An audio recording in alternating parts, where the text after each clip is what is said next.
Nah, semua anak cucu Adam yang saya garis bawahi, sejak mulai terlahir itu sudah ada komitmen dari Allah dengan anak cucu Adam ini sebelum terlahir ke dunia, sejak dalam kandungan. Jadi kalau ibu belajar hadis, misal dulu saya pernah amanahkan kalau ibu mau belajar dasar-dasar, cari kitabnya Imam An-Nawawi yang Al-Arba'in An-Nawawiyah, 42 hadis. Hadis keempat, ya paling kiri sebelah atas di kitabnya, dari Abdullah bin Mas'ud radhiyallahu taala anhu, ya. Qala Nabi sallallahu alaihi wasallam bahwa shadiqul masduq. Nabi SAW pernah menyampaikan sedangkan beliau orang benar dan dibenarkan. Kapan perjanjian ini dibuat? Dalam usia kandungan 4 bulan. Dalam kandungan. Inna ahadakum yujma'u fi batni ummihi. Setiap kalian yang akan terlahir dari anak cucu Adam, kecuali Adam, Bu, ya. Ingat, kecuali Adam, kecuali Hawa, karena ini asal mula manusia keduanya. Tapi keturunan Adam dan Hawa akan mengalami proses yang sama. Dikandung dulu ibundanya, kemudian terlahir. Adam tidak dikandung, ingat, Adam tidak ada bapak, Adam tidak ada ibu. Langsung diciptakan wujudnya oleh Allah Subhanahu wa taala dari bahan dasar yang sama dengan manusia. Inna ahadakum yujma'u fi batni ummihi. Karena itu semua anak cucu Adam, beda dengan Adam, akan proses lahirnya dikandung dulu di perut ibundanya. Fokus baik-baik. Arba'ina yauman nutfah, 40 hari pertama baru kemudian proses antara spermatozoa dengan ovum berproses. Thumma yakunu mithla dzalika, kemudian alaqah, 40 hari yang kedua jadi alaqah, zigot yang menempel di dinding rahim. Thumma yakunu mithla dzalika mudghah, 40 hari ketiga berbentuk mudghah, sudah mulai berbentuk daging sekeratan, ada bentuknya. Dan usianya sudah 4 bulan, 40 hari ketiga, 120 hari. 120 hari. Thumma yursalu ilaihil malak, kemudian diutuslah malaikat, fayanfukhu fihi ruh, maka ditiupkan roh ke dalamnya. Jadi ingat, kalau di antara sini, di antara kita ada ibu misalnya yang tengah hamil, tengah mengandung, ingat baik-baik, atau keluarganya, kerabatnya, usia 4 bulan itu roh sudah ditiupkan. Di kandungan sudah ada rohnya. Karena itu nanti ada ayat dalam Al-Quran, Quran surah ke-7 ayat 189. Di posisi ini harus banyak berdoa dan beramal soleh. Ingat ya, berdoa, beramal soleh, minimal minta kepada Allah. Da'awallaha rabbahuma la in ataitana shaliha lanakunanna minasyakirin. Minta banyak kepada Allah, ya Allah jadikan anak saya anak yang soleh, jadikan anak saya anak yang soleh. Dari usia itu 4 bulan sampai ke atas menjelang lahiran. Nanti diiringi oleh amal soleh kedua orang tuanya.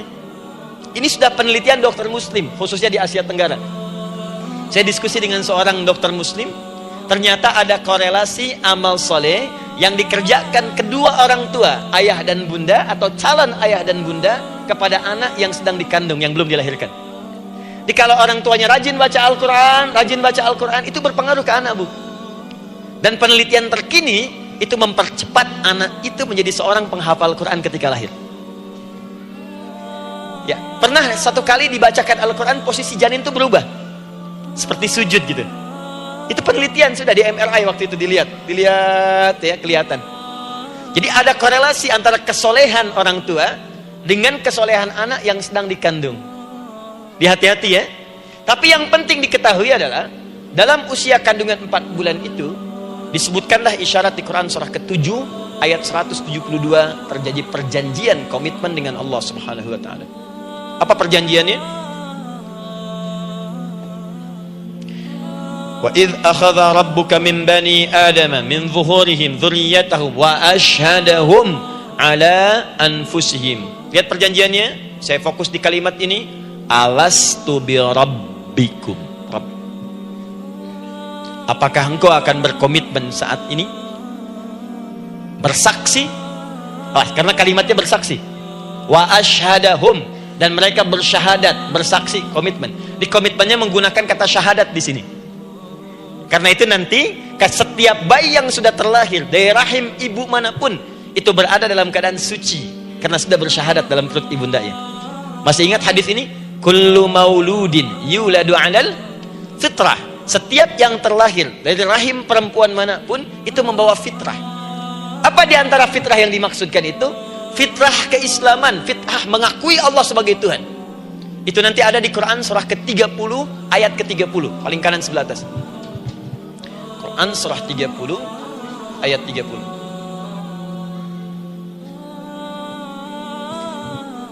Fa'aqim wajhaka lid-dini hanifa. Hei setiap manusia, fa'aqim wajhaka, hadapkan, pasrahkan, arahkan dirimu sepenuhnya. Lid-dini, pada ketentuan ad-din, hanifa, dengan lurus. Di setiap manusia itu punya fitrah untuk beragama, punya kecenderungan untuk mencari Tuhan. Silakan ibu cek, manusia manapun yang pernah hidup itu pasti akan mencari Tuhan. Silahkan. Karena itu Allah beri jalan, begini cara mencarinya. Fitratallahi allati fataran nasa 'alaiha, itulah fitrah manusia yang telah Allah berikan pada dirinya bahkan sebelum dia terlahir.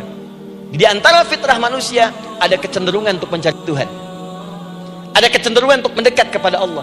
Bahasa Qur'annya din, lid-dini hanifa. Apa itu din? Itulah Islam. Quran surah ke-3 ayat 19. Inna dina indallahil Islam. Karena itu silakan cek, semua orang itu pasti akan mencari Tuhan, setiap manusia. Jadi yang pertama, dalam perjanjian 4 bulan ini, pertama ada komitmen bersyahadat menuhankan Allah. Tapi yang kedua, ini yang dahsyat. Perhatikan kalimatnya, fokus. Saat Allah memperkenalkan dirinya dalam kandungan kita, usia 4 bulan itu, dengan nama apa Allah memperkenalkan dirinya? Coba lihat ayatnya.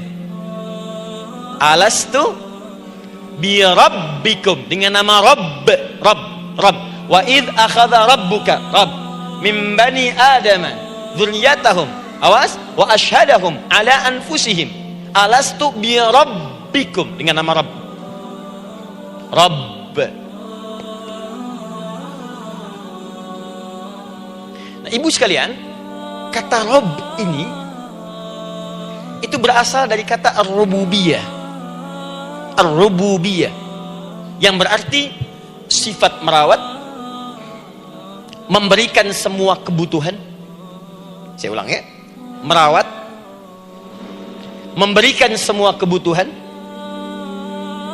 sudah, menyayangi, memaafkan, mengasihi, mengampuni. Masya Allah. Jadi semua hal yang terkait dengan perhatian ada pada kalimat Rabb. Sifatnya disebut dengan rububiyah. Zat yang memperhatikannya disebut dengan Rabb, namanya Rabbun. Nah, seakan-akan Allah ingin berkata begini, hei, engkau buat perjanjian dengan saya sekarang. Engkau bersaksi saya sebagai Tuhan, siap bersaksi menuhankan saya. Nanti ketika kamu lahir, apapun yang kamu butuhkan dalam kehidupan, aku akan berikan. Kamu akan saya rawat. Kalau sakit, kamu saya sembuhkan. Minta sesuatu yang kamu butuhkan, saya akan berikan. Kamu butuh sesuatu, saya akan hadir. Kamu salah minta maaf, saya maafkan. Kamu dosa minta ampun istighfar, saya ampuni. Kamu ingin sesuatu yang lebih baik, saya berikan. Pokoknya semua yang kamu inginkan selama engkau butuhkan itu baik, aku berikan.